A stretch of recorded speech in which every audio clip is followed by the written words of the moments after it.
कक्षा 3 के प्यारे बच्चों, सुप्रभात। पाठ 8 बंदर बांट में आपका स्वागत है। यह पाठ एक नाटक है और इस नाटक के किरदार दोनों बिल्लियां हैं, काली बिल्ली और सफ़ेद बिल्ली, और इसमें एक बंदर भी है। और बंदर कितना चंचल होता है आपको पता है। और हम सभी यह हमारा वीडियो संख्या जो है इस पाठ का, यह 6 है, छठा वीडियो है। इसमें चलते हैं पृष्ठ संख्या 69 पर, जिसमें है लड़ाई झगड़ा। लड़ाई झगड़े के बिना हमारा मन नहीं लगता, पढ़ाई में भी मन नहीं लगता और लड़ाई झगड़े के बिना हमारा मन नहीं लगता। लड़ाई झगड़ा करना बहुत ज़रूरी है, क्योंकि हम लड़ाई झगड़ा नहीं करेंगे तो पता ही नहीं लगेगा कि हमें कोई तकलीफ़ है। दोनों बिल्लियों के बीच झगड़े की जड़ क्या थी? झगड़े की जड़ क्या होता है? जहाँ से समस्या शुरू होती है। तो झगड़े की जड़ क्या थी? झगड़ा क्यों हुआ? क्या कारण था झगड़े का? तो दोनों बिल्लियों के बीच झगड़े की जड़ एक रोटी थी। दोनों को एक रोटी मिली थी। आप देख रहे हैं यहाँ जो है गैस पर रोटी बन रही है और रोटी फूली हुई है। फूली हुई रोटी बहुत कम लोगों को मिलती है तो आप बड़े खुशनसीब हैं। तो इसी रोटी का झगड़ा था। बिल्लियों को बनाना नहीं था, दूसरे की रोटी चुराना था और फिर उस चोरी की हुई रोटी के लिए भी झगड़ना था। तो हमारे प्रश्न का उत्तर यहाँ पर समाप्त होता है। दोनों बिल्लियों के बीच झगड़े की जड़ क्या थी? दोनों बिल्लियों के बीच झगड़े की जड़ थी एक रोटी। और इसके साथ ही हम चलते हैं उनके झगड़े का हल कैसे निकाला गया।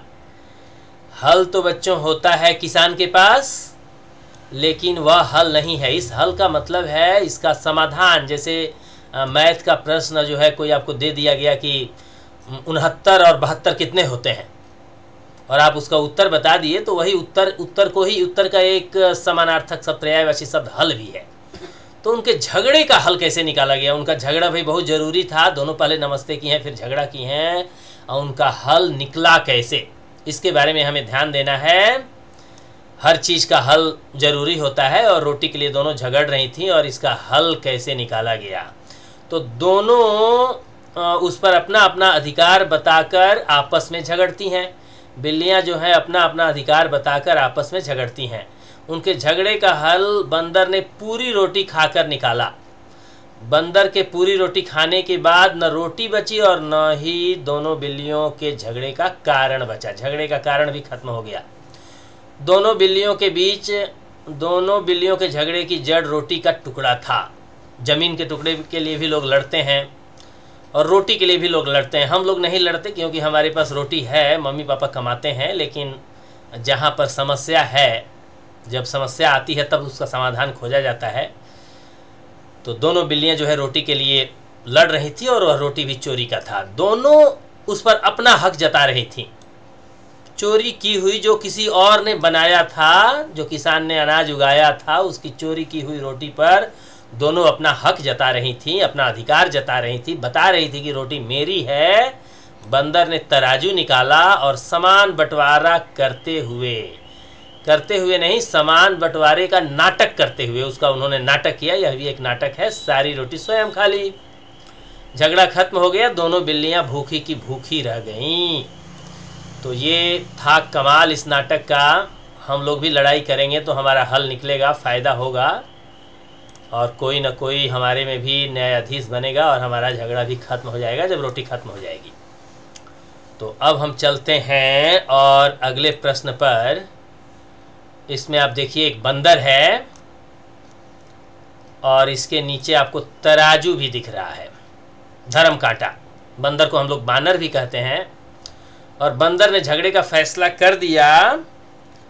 बिल्लियों के भी झगड़े का फैसला हो गया। हमारे झगड़े का भी फैसला हो ही जाता है जब हमें कोई मम्मी पापा या टीचर हमें डांट देते हैं, 2-4 सुना देते हैं, कई बार पिटाई कर देते हैं, तो हमारा झगड़ा खत्म हो जाता है। पहले हम लोग मानते ही नहीं हैं। पढ़ने में भी मन नहीं लगता, मार खाने के बाद पढ़ने भी लगते हैं, सब कुछ होने लग जाता है। अभी दूसरा प्रश्न है और ये आपका प्रश्न है। तुम किस किस के साथ अक्सर झगड़ते हो? तो भाई हमें तो मालूम नहीं आप किसके साथ झगड़ते हैं, और झगड़ते भी होंगे तो हमारे सामने तो झगड़ेंगे नहीं, क्योंकि जानते हैं कि सर तो टॉफ़ी नहीं देंगे झगड़ा करने पर। हाँ, तो हम अक्सर अपने से छोटों और मित्रों के साथ झगड़ते हैं, भाई नमस्ते करेंगे फिर झगड़ा करेंगे, यही हमारी परंपरा है। अक्सर हम अपने बराबर के भाई बहनों या दोस्तों के साथ झगड़ते हैं, कई बच्चे अपने भाई बहन के साथ भी झगड़ते हैं, फिर चोट लगती है तो वही भाई बहन लेकर के अस्पताल भी जाता है, और वही दोस्त जिससे झगड़ा करते हैं हमारे काम आता है। तो कितना अच्छा है, पहले नमस्ते करो, फिर झगड़ा करो, फिर मारो, फिर मार खाओ, फिर उसे चोट लगी तो उसे अस्पताल लेके जाओ, और हमें चोट लगी तो हमें वो अस्पताल लेके जाएगा। हम लोग इंसान हैं, बहुत अच्छी हमारी आदत है। तो बिल्लियाँ झगड़ रही थी, हम लोग शायद इस कहानी को पढ़ने के बाद अगर सीख गए तो कक्कू पढ़ने के बाद आप लोग मीठा बोलने लगे हैं अब। हाँ, कोई आपकी शिकायत नहीं करता होगा। और इसी तरह आप सब अब झगड़ा भी खत्म कर देंगे ना, मित्रों के साथ झगड़ेंगे। अभी तो झगड़ने का मौका भी नहीं है, क्योंकि मित्र ना आपके घर आ रहे हैं ना आप अपने मित्र के घर जा रहे हैं। तो झगड़ा तो खत्म हो ही जाना चाहिए, अगर खत्म करना चाहें, नहीं करना चाहें तो कोई बात नहीं। और भाई बहनों के साथ तो झगड़ा बराबर का है, करते रहिए, आगे बढ़ते रहिए। और हम लोग चलते हैं अगले प्रश्न पर। यहाँ भी देखिए 2 बच्चे झगड़ रहे हैं, मुझे एक फ़ोटो मिला है जिसको मैं यहाँ पे आपको दिखा रहा हूँ, लेकिन लगता है जैसे दोनों बच्चे आपस में प्यार से झगड़ रहे हैं, मज़े से, बड़े अच्छे से कान पकड़े हुए हैं, विद्यालय में ही झगड़ रहे हैं और आसपास के बच्चे देख भी रहे हैं। अगर झगड़ा बढ़ेगा, थोड़ा लड़ाई झगड़ा होगा तो ये बच्चे बचाएंगे। हम लोग तो इस तरह नहीं झगड़ते हैं, हम लोग बढ़िया से पिटाई उटाई करते हैं, खाते हैं। तो ये देखो बच्चियाँ, लड़कियाँ हैं, लड़कियाँ कोई भी काम अच्छा से करती हैं, अच्छा से झगड़ रही हैं। और हम सभी अब चलते हैं, झगड़ते समय तुम क्या क्या करते हो। भाई झगड़ते समय हम लोग क्या करेंगे, झगड़ते समय हम सभी लड़ते या झगड़ते समय एक दूसरे की चीज़ें ले लेते हैं। भाई आप कॉपी के लिए झगड़ रहे हो, हमने कॉपी ले लिया।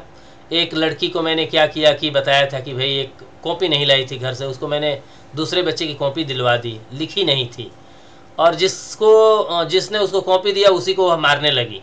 वह लड़की समझ गई होगी अगर सुन रही होगी वीडियो तो चीज़ें ले लेते हैं, चीज़ ले लेते हैं, उन्हें मारते हैं, धक्का दे देते हैं या उनकी शिकायत करते हैं। उनकी सामान भी लेते हैं, उनकी शिकायत भी करते हैं। बहुत अच्छे हैं हम लोग, है ना। और झगड़ते समय हम एक दूसरे की खाने की चीज़ें छीनते हैं, खिलौने झपटते हैं। घर में ये भाई बहनों के साथ होता है, और ऊपर वाला जो है ये दोस्तों के साथ हम लोग कर सकते हैं। एक दूसरे के बाल भी पकड़ लेते हैं। जो अच्छे झगड़ालू हैं, ये छोटे मोटे झगड़ालू ये सब नहीं करते, जो अच्छे झगड़ालू हैं एक दूसरे के बाल भी पकड़ लेते हैं।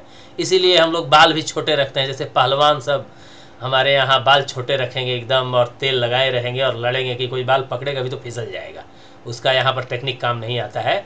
और कभी कभी एक दूसरे को मार भी देते हैं। बिना मारने से झगड़ा क्या हुआ, है ना। जब तक मारपीट नहीं हुई झगड़ा भी नहीं होता है। तो झगड़ते समय तुम क्या क्या करते हो आप लोग अच्छी तरह जानते हो। हम लोग तो कई बच्चे एक दूसरे को गाली भी देते हैं, कई बच्चे पत्थर भी मारते हैं, और बहुत बड़ा बड़ा झगड़ा होता है। और झगड़े का जो भी है परिणाम जो आता है, रिजल्ट, जैसे आप लोग पढ़े हैं तो रिजल्ट आप लोग देखेंगे। अभी मैं परीक्षा लूँगा, देखता हूँ अगर सोमवार को अगर पूरा हो जाता है पाठ्यक्रम या पाठ 8 तो परीक्षा भी ले लूँगा, नहीं तो अगले सोमवार को लूँगा। तो इस तरह अगर एक दूसरे को मारते हैं या मार खाते हैं तो उसका परिणाम जो आता है, इसमें तो 2-4 कम नंबर आएगा, कोई बात नहीं, उसमें चोट ही लगती है। आप मान लीजिए उसको मार दिए और कभी उसको मौका मिलेगा तो वो आपको मारेगा। तो इसीलिए माँ बाप चाहते हैं कि हमारे बच्चे झगड़ा लड़ाई नहीं करें, चाहे मजबूत भी हैं तो पढ़े लिखें, क्योंकि इसका परिणाम अच्छा होता है।